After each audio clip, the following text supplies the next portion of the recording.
ये है ABC news AGT live.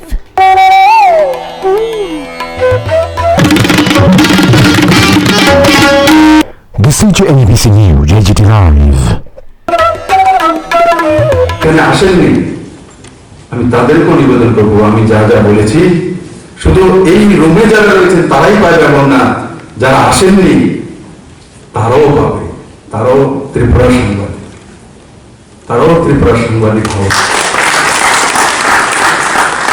কারণ আমি যে জায়গায় বসে আছি সেই জায়গাতে এক জায়গা তেল দেবো, এক জায়গায় জল দেবো, সেটা রাজধর্ম বলে না। সাংবাদিক তো এও ত্রিপুরা, আমি ওনাদেরকে শ্রদ্ধা করি। কোন না কোনো সময় সবাই মিলে আমরা কাজ করেছি। এই ত্রিপুরা একলা মুক্ত হয়নি, পৃষ্ঠাত মুক্তিকে নিয়ে,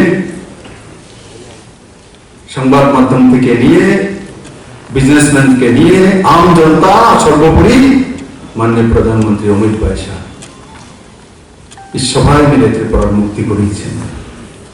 সেই মুক্তির হকদার আমরা সবাই, আমি একলা নই বন্ধু। আমি একটা রাজনৈতিক পার্টির নেতৃত্ব করতাম, তার জন্য সামনে আমাকে রাখা হয়েছে। আপনারা সবাই তার ভাগিদার, সর্বশ্রেষ্ঠ ত্রিপুরা নির্মাণের আপনারা সবাই সেনানী, আমিও তার মধ্যে একজন। দায়িত্ব দেওয়া হয়েছে, তার জন্য কাজ করছি। আমি আশা করি ত্রিপুরা সমস্ত সংবাদপত্রের মাধ্যমগুলো একত্রিত হয়ে এরকম মানসিকতা নিয়ে কাজ করবে এবং সর্বশ্রেষ্ঠ সংবাদ মাধ্যম ত্রিপুরার মধ্যে তৈরি করবে। সবাইকে অনেক অনেক সাংবাদিকতার খিদা লাগে না, জুনুন থাকতে হবে। সাংবাদিকতার খিদে লাগে না। আমাকে মাঝে মাঝে বলে আপনি এত টাকা সময় এত টাকা, আমি বলি না, কিন্তু এই যে সিস্টেমটা আমার মধ্যে ডেভেলপ হয়েছে, এটা পত্রিকাদের কাছ থেকে দেখে যতক্ষণ পর্যন্ত সেই নিউজ কভার না করে তার পেছনে পেছনে ঘুরতে থাকে, সে রাত্র 2টা হোক, 3টা হোক, 4টা হোক, দিন রাত কিছু চিন্তা করে, কেউ আক্রমণ করবে, কেউ কিছু করবে, কেউ মারবে, কোনো চিন্তা নেই, সে কাজ করতে হবে। সে জন্ম তো আমি আপনাদের কাছ থেকে শিখেছি। আজকে বলি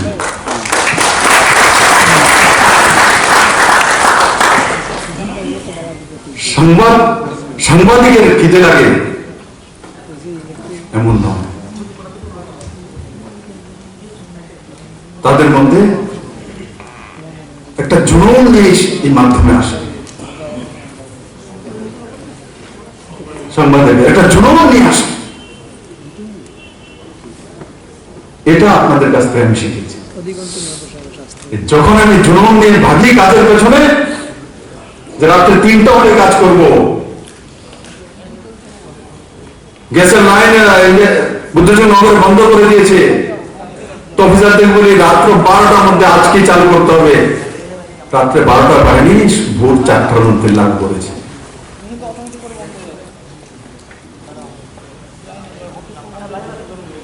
এই ভাষাগুলো অনেকের ভালো লাগে না, কারণ কি এগুলো তো বিনা আন্দোলন হচ্ছে।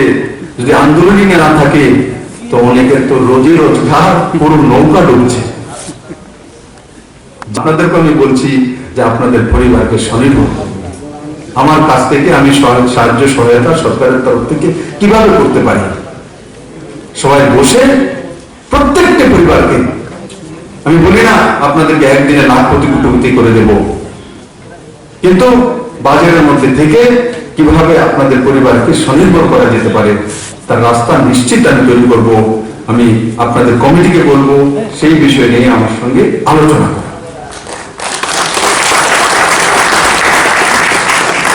তাই বন্ধুরা, আমি আশা করব আজকের দিনের যে সেমিনার, তার নিশ্চিত সার্থকতা আসবে। আগামী 1 বছর পরে যখন আমাকে যদি প্রণবরা ডাকে তাহলে আসবো, তো আমি আপনাদেরকে প্রত্যেকের পরিবারের সম্বন্ধে জানতে চাইব, যে আপনার পরিবারের ছেলে মেয়ে কি, মা কি করে, বাবা কি করে, রোজগার কত, পরিবর্তন হয়েছে কি, যেটা আমি আজকে বললাম সেটা লাগু হয়েছে কি আপনার পরিবারের জন্য, সেই বিষয়ে কথা বলবো। পারস্পরিক রীতি মিত্রতা তৈরি করতে হয়, পারিবারিক সম্পর্ক তৈরি করতে হয়। ভারতবর্ষ, আমরা জয়েন্ট ফ্যামিলিতে বিশ্বাস করি। আর দেশের বাড়িতে তো আমরা জ্ঞাতি গোষ্ঠী মিলে এক গ্রামের মধ্যে থাকতাম। আমরা সেই ভারতবাসী। আমরা কেউ রাশিয়া থেকে আসিনি, চীন থেকে আসিনি। কেউ এসছে রাশিয়া থেকে, চীন থেকে, কেউ রাশিয়া চীন থেকে আসেনি। নাহলে তামিলনাড়ু থেকে এসছি, না তো জম্মু কাশ্মীর থেকে, নাহলে নর্থ ইস্ট থেকে, নাহলে মধ্য ভারত থেকে।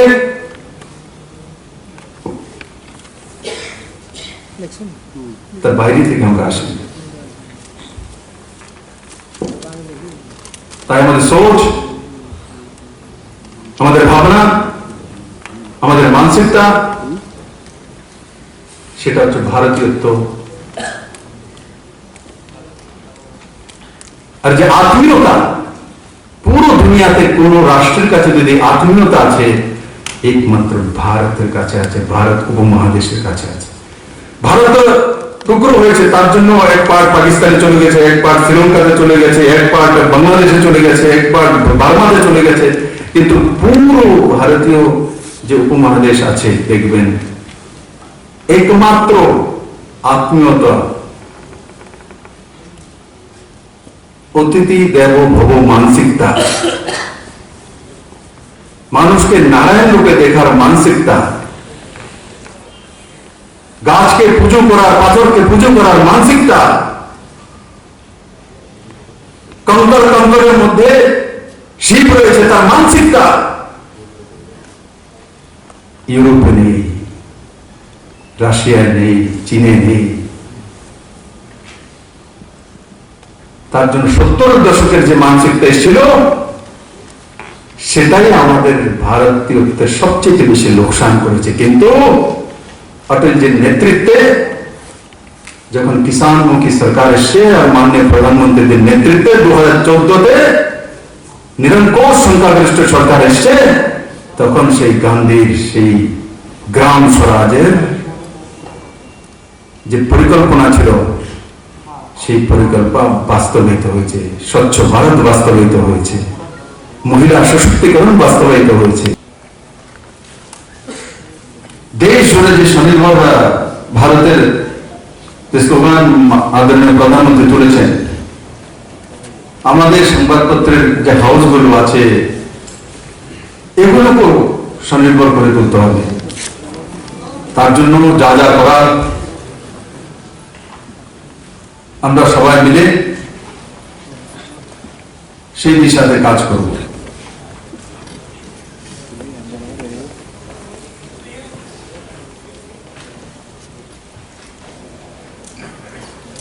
বন্ধুরা,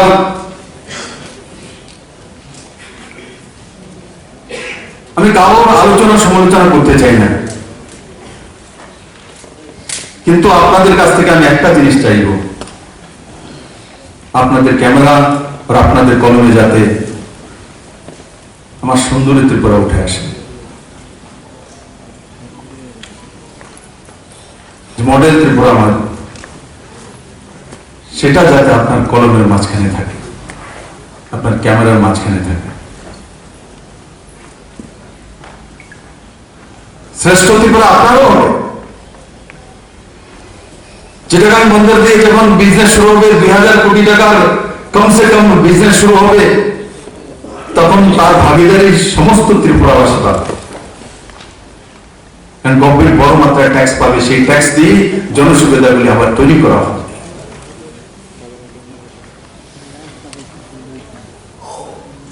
তাই বন্ধুরা, নর্থ ইস্টকে নিয়ে মাননীয় প্রধানমন্ত্রী যে স্বপ্ন দেখেছেন, ট্যুরিজমের ডেভেলপমেন্ট করা, ত্রিপুরাকে হীরা বানানো, হীরা প্লাস করে দেওয়া, আর নর্থ ইস্টের রাজ্যগুলো নতুন নতুন পেছান তৈরি করা।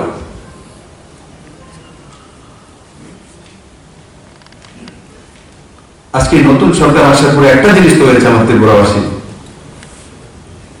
এখন বাইরে গেলে আমার বাড়ি ত্রিপুরা, বললে বলতে হয় না যেটা শিলচরের কাছে। কেউ আর দ্বিতীয়বার জিজ্ঞাসা করে না ত্রিপুরাটা কোথায় আছে। বিদ্যমান হবে না তাহলে বিশ্বভারতী কি?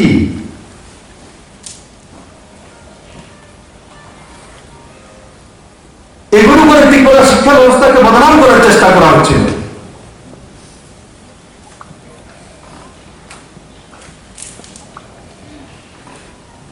সরকার আসার পর পাশের হারও বেড়েছে, ট্যালেন্টের হারও বেড়েছে। দক্ষিণে আমি খুব খুশি, একসঙ্গে 9টা মেয়ে, সবগুলো মেয়ে 9টা মেয়ে স্ট্যান্ড করেছে 12th এবং 10th। রেকর্ড এটা ত্রিপুরার গতি।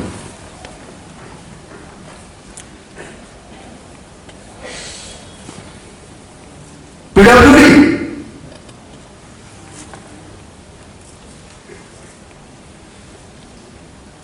হাইয়েস্ট কাজ হচ্ছে যে গ্রামের রাস্তাগুলো খারাপ হয়ে আছে সেগুলো পুরনো সরকারের সময় পিউসিকে দেওয়া হয়েছিল, তার 80% বিল দেওয়া হয়েছিল, তার প্রবলেম চলছে, কিন্তু সেগুলো আমরা এখন টেক ওভার করছি। पीडब्ल्यूडी और एनएचएडीसीएल मिले त्रिपुरा के और रेलवे ये ट्रांसपोर्ट दफ्तर आगामी 5 থেকে 6 বছরে ত্রিপুরাতে 30,000 কোটি টাকা ইনভেস্ট হতে চলেছে। 30,000 কোটি টাকা শুধু এই দুইটা ডিপার্টমেন্টে। ত্রিপুরা বাজেট কত টোটাল এবার? 20,000 কোটির কাছাকাছি। দুই দপ্তরে ইনভেস্ট হবে 30,000 কোটি টাকা। কল্পনা করতে পারি আমরা। মৈত্রী সেতু কমপ্লিট হওয়ার পর ইন্ডাস্ট্রি এন্ড কমার্স ডিপার্টমেন্ট সাউথে সাবরুমে 4 কিলোমিটারের মধ্যে যে লজিস্টিক হাব ইকোনমিক জোন তৈরি হচ্ছে আইসিপি, তার মাধ্যমে আগামী 3 থেকে 4 বছরের মধ্যে তার 20 থেকে 25 কিলোমিটারের মধ্যে 2 লাখ লোকের রোজগার হবে। সাউথের জন্য কেঁদেছে অনেক, বড় বড় নেতাও বেরিয়েছে। আজকে সাউথ ত্রিপুরা নয়, নর্থ ইস্টের অন্নদাতা হয়ে দাঁড়াচ্ছে। কালকে নর্থ ইস্ট ফেস্টিভ্যাল ছিল, আসামের মুখ্যমন্ত্রীও ছিলেন।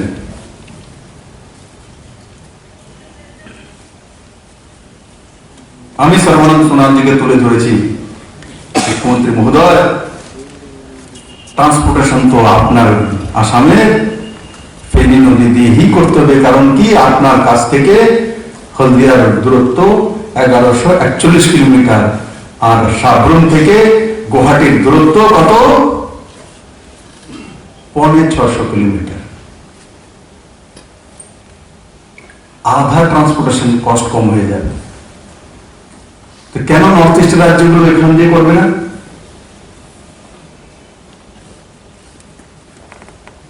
1947 আগে নর্থ ইস্টের জিডিপি রেট ছিল 23%। তার কারণ এই চট্টগ্রাম বন্দরগাহ। কিন্তু দেশ স্বাধীন হওয়ার পর যখন বাংলাদেশ তখন পাকিস্তান হয়ে গেল, তারপর নর্থ ইস্টের জন্য জলপথ বন্ধ হয়ে গেল। ত্রিপুরা একটাই রাস্তা, Assam Agartala road, life line. আজকে নরেন্দ্র ভাই মোদী এবং বাংলাদেশের বর্তমান প্রধানমন্ত্রী শেখ হাসিনা মহোদয়ের কারণে এসপি স্বাক্ষরিত হয়ে গেছে। মৈত্রী সেতু কমপ্লিট হওয়ার পর চিটাগাং বন্দরগাহ আবার নর্থ ইস্টের জন্য খুলে যাচ্ছে। বন্ধুরা, ত্রিপুরা আমূল পরিবর্তন হয়ে যাচ্ছে। প্রত্যেকটি ডিপার্টমেন্টে সেই অ্যাচিভমেন্ট রয়েছে।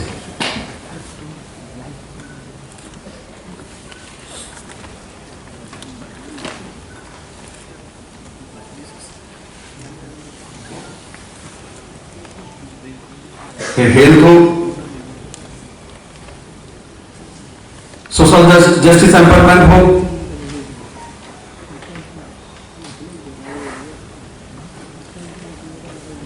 খাদ্য দপ্তর, ভারতবর্ষের মধ্যে 3 রাজ্য ইপিডিএস সিস্টেমের মাধ্যমে রেশন পৌঁছাতে পারে। 3 রাজ্যের মধ্যে ত্রিপুরা রয়েছে। এগ্রিকালচার,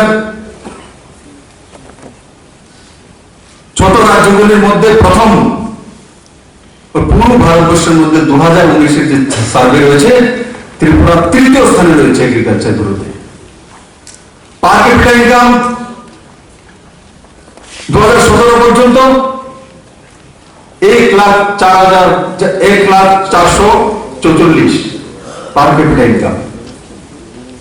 এখন ত্রিপুরার মানুষের পার ক্যাপিটা ইনকাম কত? 1,23,500 কাছাকাছি, মানে 23% গ্রোথ। 23%। কিন্তু তখন আবার আমার জাগরণ পত্রিকার যে বিশ্বাসবাবু বলছিলেন যে তার প্রচার নেই। আমি তো আজকে বলবো, আপনারাও তো আছেন, আপনারাও তো প্রচার করুন।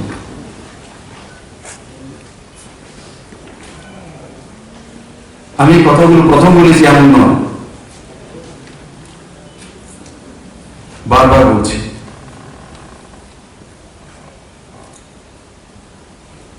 বিভ্রান্ত করে আমি রাজনীতি করি না, কারণ সেই ভাষা নরেন্দ্র ভাইয়ের মধ্যে শেখায় না।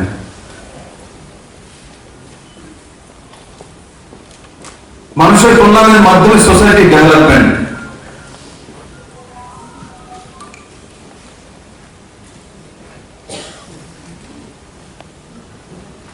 সমাজ পরিবর্তনের মাধ্যমে সত্তা পরিবর্তন,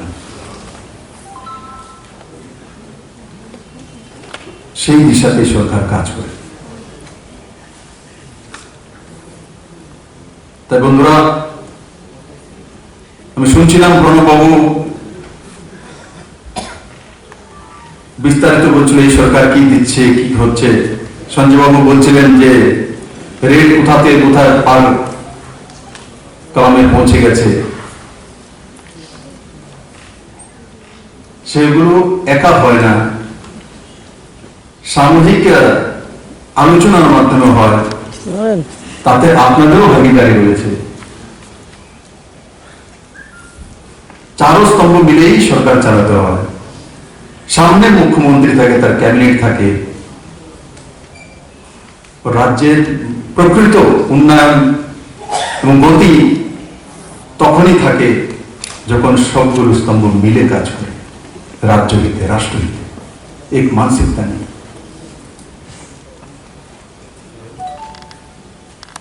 প্রত্যেকটা পরিবারের লিস্ট আছে আপনাদের কাছে। দেখুন কার কত মাসিক ইনকাম, এই পরিবারের মধ্যে কাকে কি সাহায্য করতে গেলে সেই পরিবারটা স্বনির্ভর থাকতে পারে, ও রাষ্ট্র চিন্তন করতে পারবে, রাষ্ট্র এবং রাজ্যের কল্যাণের জন্য, মানুষের জন্য লিখতে পারবে, মানুষের জন্য নিউজ কালেকশন করতে পারবে। আমি বললেই জ্ঞান দিলে হবে না,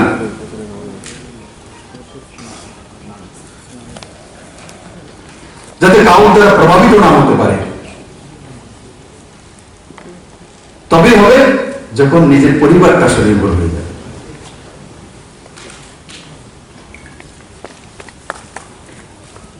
বন্ধুরা, কিছুদিন আগে প্রেস ক্লাবের সেক্রেটারি একটা পত্রচারিতা আমার সঙ্গে করেছিলেন। কমিউনিজম বা মানসিকতা সম্পন্ন সেই বুদ্ধিজীবীরা কেন জলবায়ু গিয়ে আমার সেই ইঞ্জিনিয়ার ছেলেকে জিজ্ঞাসা করে না তুমি মাছের চাষ কেন করো? হিম্মত আছে যাওয়ার জন্য?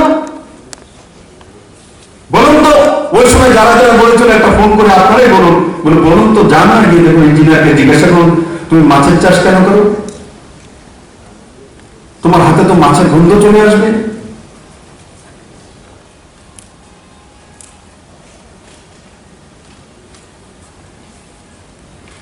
ইলিশ মাছ খেতে ভালো লাগে, কিন্তু হাতে ধরা যাবে না। কারণ আমি গ্রাজুয়েট হয়ে গেছে, আমি ইঞ্জিনিয়ার হয়ে গেছি। এগুলো করে ত্রিপুরার নজওয়ানদেরকে সরকার নির্ভরশীল মানসিকতা তৈরি করা, পার্টি নির্ভরশীল মানসিকতা তৈরি করা, সেই দিকে ত্রিপুরার নজওয়ানদেরকে ঠেলে দেওয়া হচ্ছে।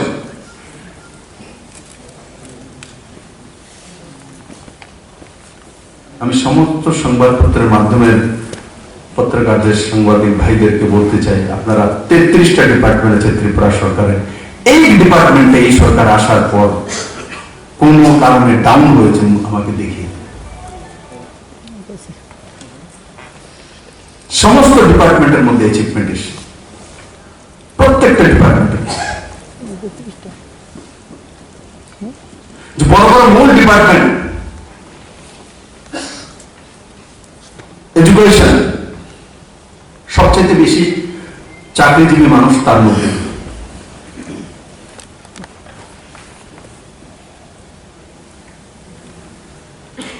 আমূল পরিবর্তন হচ্ছে। কেউ কোনদিন কল্পনা করেছে ত্রিপুরাতে সরকারি স্কুল সিবিএসসি সিলেবাস একসঙ্গে 20টা হবে? কোন সাংবাদিক আছে আমাকে বলুন তো, আপনি তো সবচেয়ে বুঝো। ত্রিপুরাতে 20টা সিবিএসসি স্কুল সরকারি একসঙ্গে হয়ে যাবে? কোন সাংবাদিকতার বা সংবাদপত্রের মধ্যে যারা রয়েছেন আমাকে দিল খুলে বলুন, আমি কল্পনা করেছিলাম যে একসঙ্গে 20টা হবে? জয়ন্তবাবু কল্পনা করেছিলেন? কিন্তু ত্রিপুরার পরিবর্তন হয়েছে। এনসিআরটি সিলেবাস একসঙ্গে লাগু করে দেওয়া হবে। এইচআইডি ডিপার্টমেন্ট সেন্ট্রাল বিশ্বাস করতে পারছে না যে এই কম সময়। বন্ধুরা,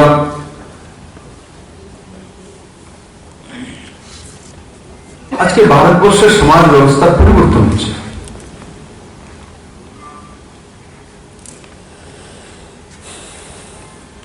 সত্তরের দশকের একটা জামানা ছিল পুরো দুনিয়ায়, কি সমাজতন্ত্রের প্রভাব।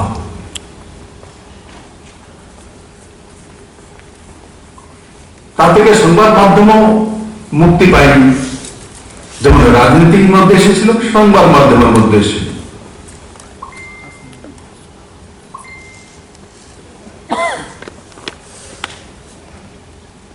আজকে 2020 সন, 70-এর দশকে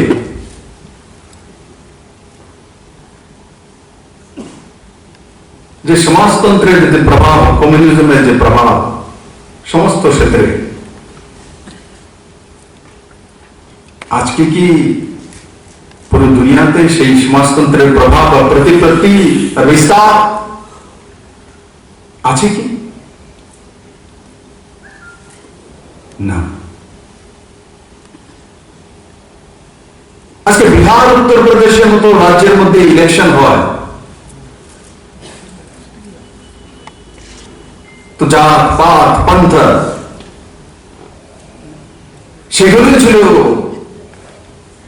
বিশেষ করে দু রাজ্যের রাজনীতি রণকৌশল ভোট ব্যাংক।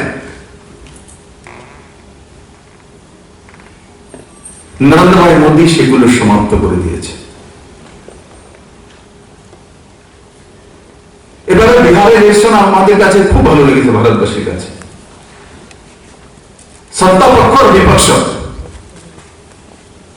দোনোই কি ইস্যু করেছে? ডেভেলপমেন্ট। সে যুগের আবিষ্কার করেছেন মাননীয় প্রধানমন্ত্রী নরেন্দ্র ভাই মোদী।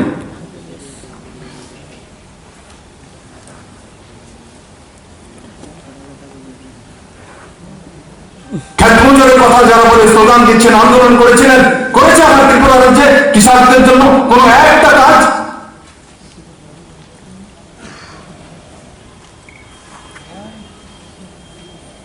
আপনারা তো পত্রকারিতা রয়েছেন, বলুন তো আমাকে, মঞ্চে যারা আছেন বা সামনে আছেন, এফসিআই এর মাধ্যমে প্রকুরমেন্ট, এমএসপি এই সরকার লাগু করেছে।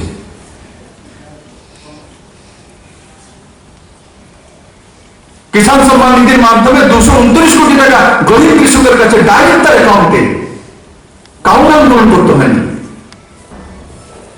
এফসিআই মাধ্যমে প্রকল্পন 86 কোটি টাকা